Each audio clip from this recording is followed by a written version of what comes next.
மாட்டு பொங்கல் மாடோடு ஆரம்பிப்பேன் சார். பிள்ளைகளுக்கு நல்லா சொல்லிக் கொடுக்கணும் சார்.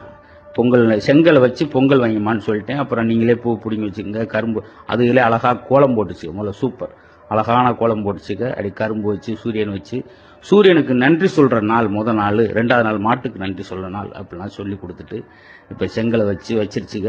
3/4 மணி நேரம் வச்சுட்டு நிற்கிதுங்க. என்னடி பொங்கல் ஒன்றும் செய்யலையே அப்படின்னு சொல்லி அப்புறம் அடுப்பை பற்ற வைக்கணுமான்னு சொன்ன பின்னாடி அதுகளாகவும் கொஞ்சம் பற்ற வச்சு புகை வந்துச்சு. அந்த நேரம் நான் ஒரு புகைப்படம் எடுத்துக்கிட்டேன்.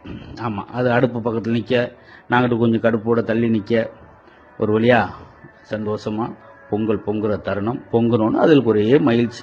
அப்பா நம்ம வச்ச பொங்கலும் பொங்கிருச்சே. ஏன்னா சிலர் பொங்கலாக போகும், சிலருக்கு தொங்கலாக போகும். ஏன்னா பொங்கலுக்குன்ட்டு தலையில் போட்டக்கூடாது, தலை பொங்கல்ன்றதுக்காக. எல்லாம் நகைச்சுவை போகிறவர்கள் ஒன்று சொல்லிவிடுவோன்னு பார்த்தேன். அப்படியே முறையாக அதுக்கு அந்த அரிசி போடுற ஒரு பழக்கம் இருக்குது. நிறையா சொல்லிக் கொடுங்க சார். காப்பு கட்டுறதுலாம் இப்போ மறைஞ்சு போச்சு. நான் சின்ன பிள்ளையா இருக்கும்போது கட்டினேன்.